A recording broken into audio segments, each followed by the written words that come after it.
आज माझ्यासोबत आहेत Bigg Boss Marathi finalist and actress Sharmishtha Raut ma'am. How are you ma'am? I'm good. So ma'am connected with me on Instagram. एक reel पाहून मॅमनी मला कनेक्ट केलेलं because she wanted a 3 BHK premium rental apartment. So ma'am, I wanted to ask one question to you. प्रत्यक्षात flat बघून and towards the end of the deal, how was your overall experience with us? Yes, it was fantastic because काय झालंय की मी ज्या वेळेला तुमची एक reel बघितली आणि ते रील बघितल्यानंतर मी तुमच्या इंस्टाग्रामच्या अकाउंटला फॉलो करायला लागले.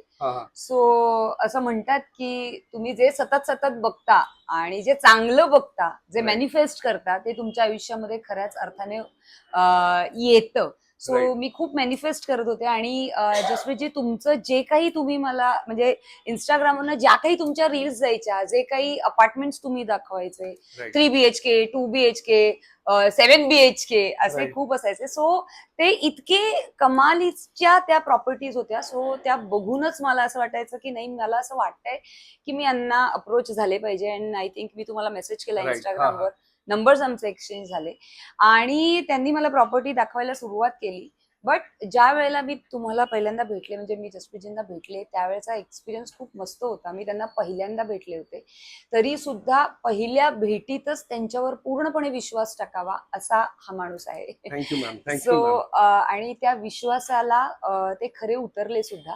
बिकॉज सुरू झाल्यापासून प्रोसेस संपेपर्यंत जी काही हेल्प लागत होती, म्हणजे जरी मी शूटिंगला आहे, मी कुठेतरी माझ्या वेगळ्या इव्हेंटला आहे, मी वेगळंच काहीतरी काम करते, तरी सुद्धा त्यांनी अजिबात न चिडचिड करता खूप पेशंटली त्यांनी माझी कामं सुद्धा केली. त्यावेळेला ते फक्त सांगितलं, मी फक्त सही करा, बाकी काही करू नका, मी ते सगळं हँडल करतो. सो त्या पद्धतीने त्यांनी ते सगळं मॅनेज केलं. आणि नॉट ओनली विथ मी, कारण मी सेलेब आहे म्हणून त्यांनी मला वेळ दिला का, तर नाही. मी त्यांना या प्रोसेसच्या दरम्यान त्यांना इतर क्लायंटशी जे माझे रसिक प्रेक्षक आहेत, मी असं म्हणेन, जे त्यांच्या त्यांच्या फील्डमध्ये ग्रेट आहेत, टॉप लेवलवर आहेत, अशा लोकांना, म्हणजे जे सेलेब नाही आहेत, आम्ही सेलिब्रिटी आहोत बिकॉज आम्ही टीव्हीवर दिसतो, पण प्रत्येकाच्या आयुष्यात तो त्यांच्या त्यांच्या दृष्टीने सेलिब्रिटी असतात. जसे जसप्रीतजी सुद्धा त्यांच्या त्यांच्या फील्डमध्ये सेलिब्रिटी आहेतच.